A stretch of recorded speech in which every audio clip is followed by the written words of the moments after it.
Welcome to That's Good Sports. Here on YouTube, I'm Brandon Perna.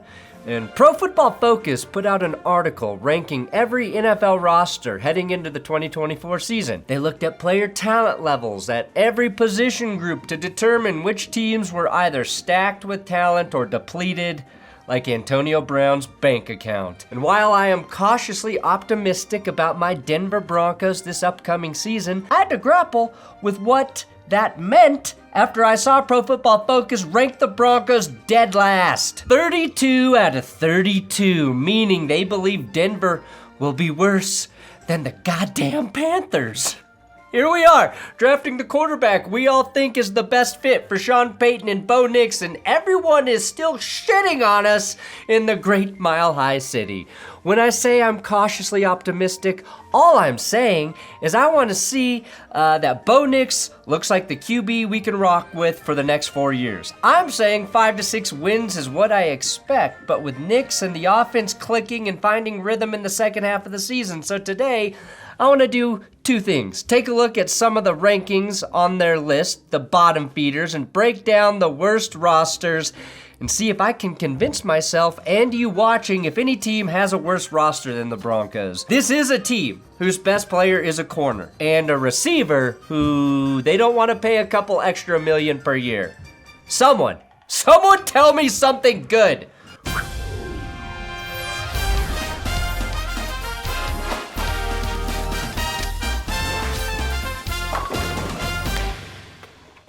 Today's episode is sponsored by Manscaped.com/goodsports, and this month Manscaped is making it as easy as possible for you on Father's Day.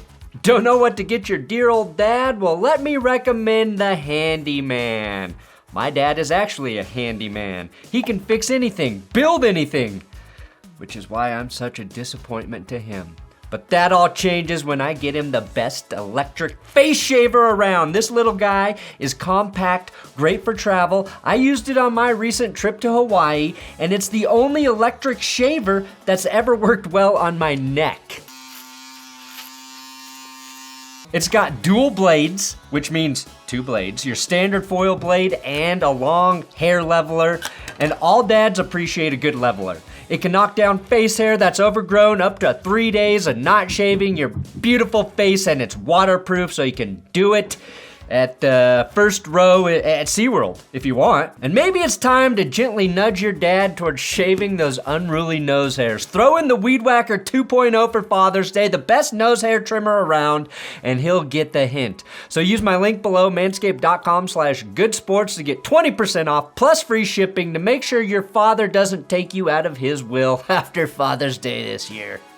I'm getting back in, Dad.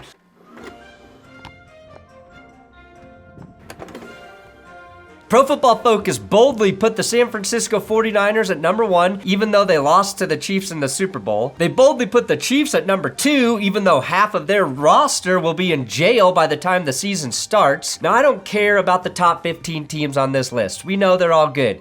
I want to talk about the bastard children. That's what piques my curiosity. And I'm going to start with the Steelers, slotted at 16. They'd probably be a lot higher if Russell Wilson or Justin Fields wasn't their projected quarterback. And those guys are improvements because they would be lower if Kenny Pickett were their QB. That said, I do think something that does not get mentioned enough is the fact that Russell Wilson joined a better overall roster with the Steelers. Their defense is stacked with talent from Watt to Hayward to Queen to Fitzpatrick to Porter coming into year 2. It's a big bump from the Broncos, I'll admit that. Here's the caveat. Denver had a very good offensive line last season. Better than the Steelers, actually.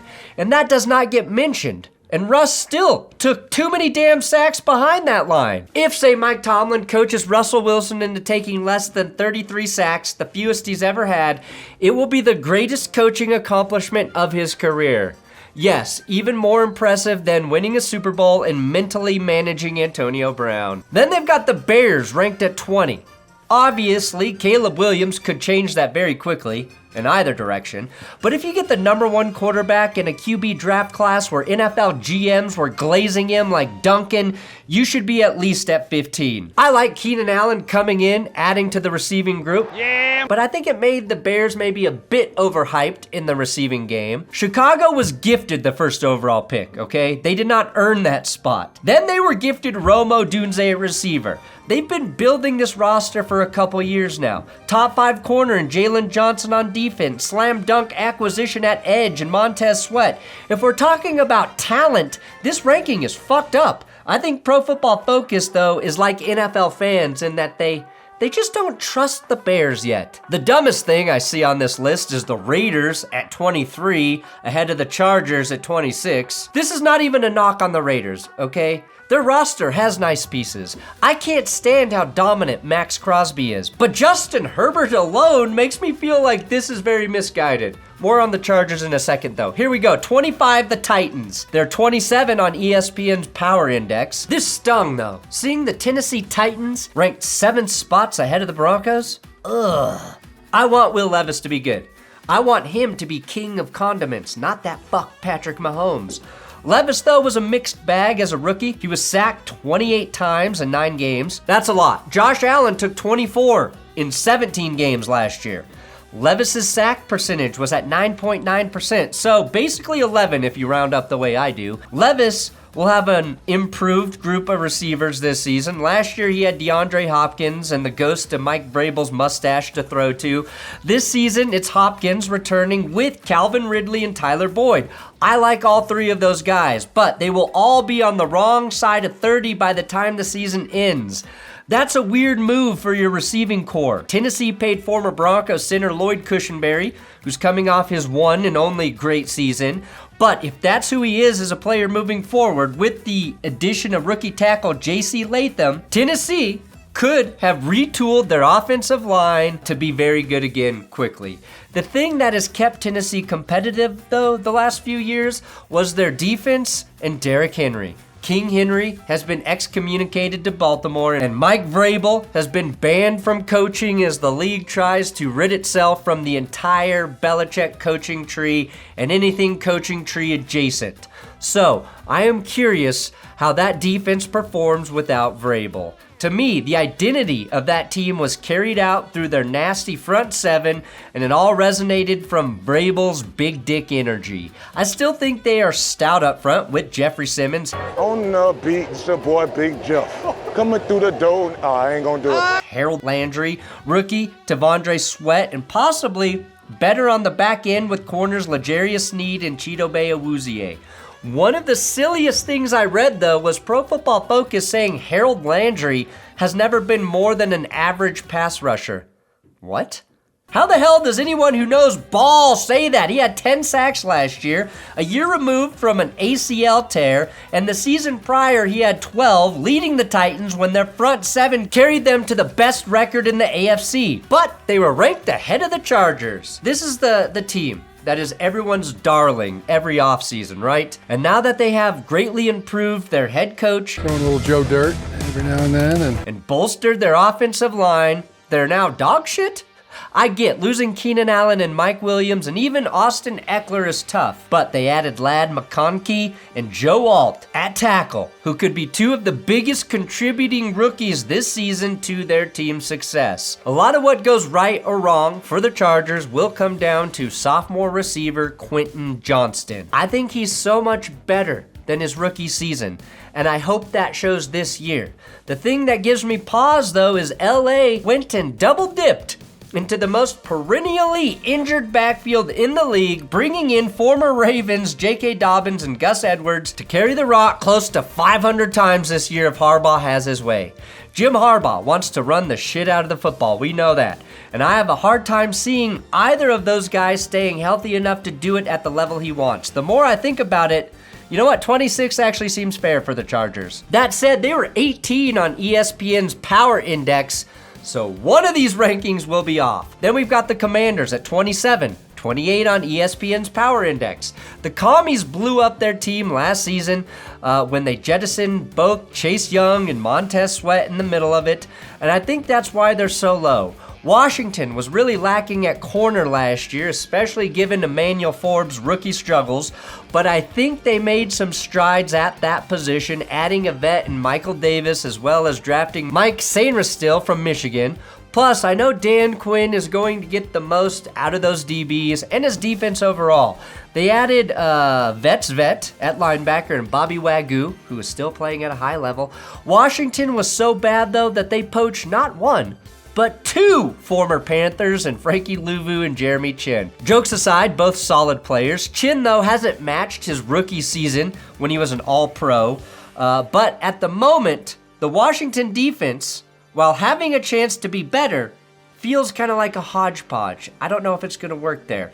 If Jayden Daniels plays well, this team will still be a year or so away from contending. He has nice weapons to throw to, but I like their prospects going forward if they can land a tackle in next year's draft. Oh yeah, and they might want to sign a new kicker. May I suggest Jake Bates from the UFL? 28's the Cardinals. 23 on ESPN's Power Index. The Cardinals weren't particularly splashy in terms of players in or out of free agency, but they got the consensus best receiver in the draft with Marvin Harrison Jr. and one of the best running backs in Trey Benson. None of that shit really matters, though, if Kyler Murray doesn't return to 2021 form. Arizona was the worst team in the league last season at stopping the run, allowing 143.2 rush yards per game. They gave up 26.8 points per game, trailing only the Commanders for worst in the league. Arizona, to me, is a tale of two sides of the ball, though, when we're talking about talent. The offense is a bit exciting. You got Kyler, Benson, James Conner solid. Marvin Harrison could be explosive. Trey McBride at tight end with my X Factor, Greg Dortch. Plus they added Zay Jones. That's not the 28th worst group on offense, or even close to it. Kyler didn't start until week 10 last season, so I think Cards fans can be optimistic a little bit. I'll give Jonathan Gannon some time and chance to develop the defense, but in terms of playmakers on defense, that unit has one, Buda Baker, and if your defense's best player is a safety, his name better be fucking Ed Reed. I don't know any of the dudes on that defense, and not because they play so well as a unit. That said, the upside is if the rookies they drafted in corner Max Melton and edge rusher Darius Robinson turn out to be very good. If that's the case, then this team hit in phase 1 of their rebuild. But they may need more from their first 4 draft picks from this class than any team in the league to succeed. 29, the Patriots. 31 on the ESPN Power Index. Just seeing the dynasty this low on this list is a personal cure to erectile dysfunction for me. Yeah, it is. Oh, don't do that to me. Oh, don't tell me how hard the Patriots have fallen. Look, they're the only team to draft a quarterback top 3 and not have to start him right away. Jacoby Brissett can come in and rip a few wins on competence alone to start the season. Their defense should be close to as good, if not better, with the return of corner Christian Gonzalez, Matthew, Body by Taco Bell, Judon, and Marcus Jones, all guys who were injured last year. Gons was straight up balling at corner for a rookie. To me, the biggest X factor for the Pats is what does this team do now that it's allowed to have fun? Right? We've never seen this team get to have fun before, and that changes. If New England hit on rookie receivers Jalen Polk and Javon Baker, they may finally have a respectable group of ball catchers. I'd also find it hilarious, though, if the first draft without Belichick, they rectified the thing he was most terrible at, drafting receivers. Yeah, I don't know. That's a huge question mark at the moment, though, and when you see Jalen Reagor, Juju Smith-Schuster, Kendrick Bourne, KJ Osborne on their depth chart, the only name that comes to my mind is Tom Hanks, because they're all fucking castaways. So the question becomes, which one of those guys mans up and falls in love with the volleyball, and then fornicates that volleyball? That's the question. Drake Maye doesn't step a foot onto the field until one of his receivers a volleyball. That's all I'm saying. Fucks a volleyball. That's all I'm saying. Then the Panthers come in at 30, 32 on the ESPN Power Index. Now, Carolina will have a better offensive line, and new head coach Dave Canales will ask Bryce Young to do less by handing off the football at a Ravens or Eagles-like rate. But am I supposed to believe that Chuba Hubbard and Jonathan Brooks, coming off an ACL tear, are going to take the NFL by storm this season? If they do, that storm will be the equivalent of Stormy Daniels. The only white MILF conservatives won't rub one out to. Now, they couldn't keep Brian Burns. I don't think any of us feel good about what happened last season. So they got worse at edge. His replacement is Jadeveon Clowney. If Brian Burns is, say, Netflix, then Jadeveon Clowney is Paramount Plus. It's fine. After 3 seasons, though, it's safe to say the Panthers were incredibly wrong to draft J.C. Horn. He's good when he's on the field, but he's been on the field less than half the time. That's a team that could have had Patrick Surtain. Don't get me wrong, 30 is very low, but this team has so much to prove to me before I can move them up at all. Carolina's biggest weakness last season, of course, were their receiving weapons. They brought in the Steelers' Deontay Johnson and drafted rookie Xavier Leggett. They will be better at this position. And Leggett, like McConkey and some of the other receivers mentioned today, will need to be good right away to help this offense. 31, they got the Giants. 29 on the ESPN Power Index. Technically, placing the Giants this low with Tommy Cutlett still on the roster is a hate crime against Italians. Pro Football Focus, officially anti-Italian American. Boycott him. Now, I love the addition of receiver Malik Neighbors in the draft for quarterback Drew Lock. That's right, Drew Lock will finish or start the season for the Giants depending on Dan Jones' ACL recovery.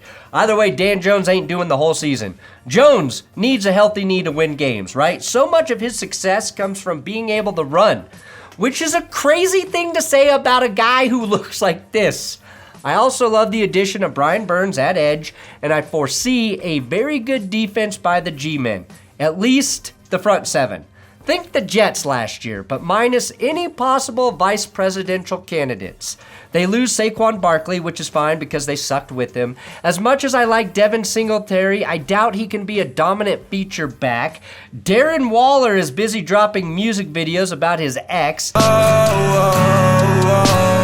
And I don't think he has the passion to match his athleticism. So yes, it is this dire for the Giants. You laughing your face off. And Brian Dable may find himself on the hot seat. And here we are, the reason I made this episode. 32, the Broncos. They're 30 on the ESPN Power Index. Now, a lot of this ranking is based on the question mark at QB. And I have news for you. They had a massive fucking question mark at the quarterback position last season. And they still managed to win 8 games and should have won more. And somehow should have also lost more. They beat the Chiefs, the Bills in Buffalo, and overperformed based on expectations. Denver did lose safety Justin Simmons, linebacker Josie Jewell, receiver Jerry Jeudy, and center Lloyd Cushenberry. But I don't suspect those losses are what's got the Broncos at the bottom of this list. I do feel good about some sort of mix between Marvin Mims and Troy Franklin to replace Jerry Jeudy's production, or lack thereof, and Justin Simmons still a free agent, so maybe he comes back. What concerns me is the defense's ability to get to the quarterback. The Broncos didn't have a single player either on the edge or defensive line to crack the top 20 in terms of pass rush win rate. If not for, the quarterback position, edge would have been their biggest need in the draft. Here's another problem with Pro Football Focus. Their projected starters here are wrong. They have Zach Allen and Malcolm Roach listed as the starters on the D-line, with 3 edge guys listed in Baron Browning, Jonathan Cooper, and Nick Bonito. There's no mention of DJ Jones, nor their best offseason addition in John Franklin Myers on the defensive line.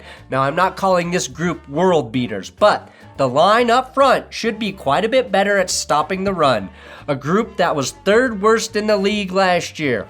I think the Broncos' offensive line being competent is huge and will raise the floor of their offense. While the addition of JFM and what's been lauded as a strong draft class should keep the Broncos out of the worst spot on earth. And since quarterback is the most important position in football, sports, Congress, the bedroom, etc., Bo Nix having anywhere near a good rookie season makes this team a fringe contender in 2024. And when I say contender, I mean contending to not be the worst team in the league. And something Sean Payton doesn't get credit for is raising the level of competition within his own roster. I thought he actually did a decent job of that last year. And now that he's not handicapped with a quarterback who couldn't do what he wants, There's reason to believe this team should be possibly better than last year. In conclusion, do the Broncos really have the worst roster in the league? It could be close, but after further inspection, I'm going to move them all the way up to 30. I'm sorry, but the Panthers still have the worst roster in the league, and I believe rookie quarterback Bo Nix will be more effective than either Daniel Jones or Drew Lock for the Giants. So my bottom feeder rankings go like this: 32 Panthers, 31 Giants, 30 Broncos. Although I would argue them to 27 easily. 29, Patriots do feel right. 28, I'm putting the Commanders there. 27, I'm going with the Titans. And for fuck's sake, the Raiders are going to 26. Then you got the Cardinals at 25, and I'll bump the Chargers to 24. Those are your bottom 8 or 9 or 7 rosters, whatever. Thanks for watching That's Good Sports. Please subscribe here. Again, if I get 100,000 new subscribers, I get a $100 Chili's gift card. But you got 24 hours to do it. Don't let me down. Don't let my family down.